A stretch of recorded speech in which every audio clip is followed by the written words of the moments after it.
Welcome to this short film about the new digital guidelines introduced by the Association of Equipment Manufacturers. The guidelines cover cybersecurity, autonomy, and data layers. We brought together two experts to explain what they are and why they're needed. Mike Gomes, Vice President, Sustainability and Global Corporate Social Responsibility at Topcom Positioning Systems, and John Summers, Vice President, Construction and Utility Sector at AEM. Here's John to start us off. So AEM has released three guideline documents for the non-road industry. So levels of autonomy for non-road equipment, cybersecurity and machine data for non-road equipment, and then data layers for non-road equipment. The autonomy one is defining the 6 different levels of automation or automated functions, 0 being nothing to 6 being, fully unsupervised autonomy with everything else in between. I think it's also important that we had in that autonomy example, there's both agriculture and construction examples so that then people can really see how in many cases those two industries are more aligned and more alike than most people think. One of the neat things we did in there is we added consumer examples. So the really easy one is if you're cleaning a floor, right, like the level 0 of autonomy is a broom and a dustpan because you're doing all the work. You get into level 1 and you're a vacuum, because the brush is spinning itself, but you're still moving it around and fully responsible for where that vacuum goes. Then as you keep going up a few more layers, then you get into the robot vacuums who, you could say those are supervised autonomy because they might get stuck and run into the same wall 10 times in a row, right? You got to help them out. But it's pretty much doing all the work for you and you're not touching it.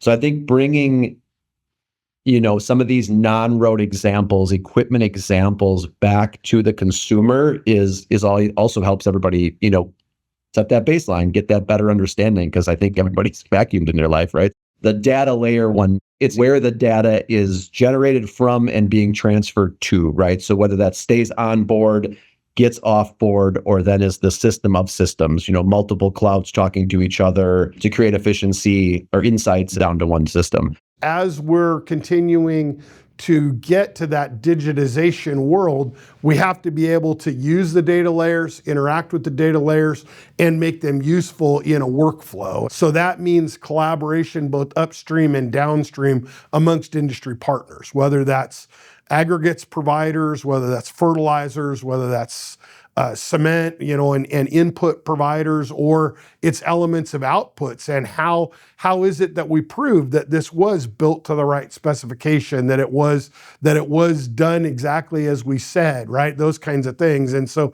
increasingly digital data layers enable to create value around those parts of the conversation. And then the cybersecurity one is probably the biggest overarching piece of this that touches the other two, right? So cybersecurity really defines the role of who's responsible for securing what system in that system of systems.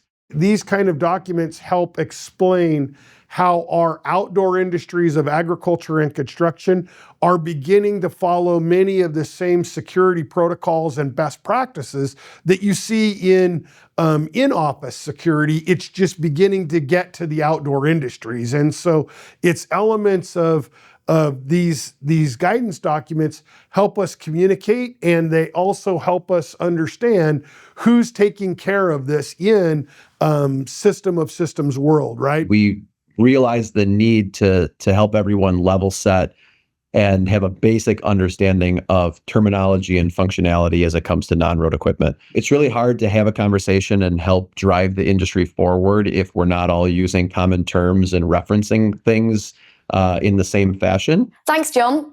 A good overview to get us started. You can also watch our other videos where John and Mike talk about the challenges and benefits of the new guidelines, or watch their roundtable discussion with Mike Wolf, editor of Global Highways.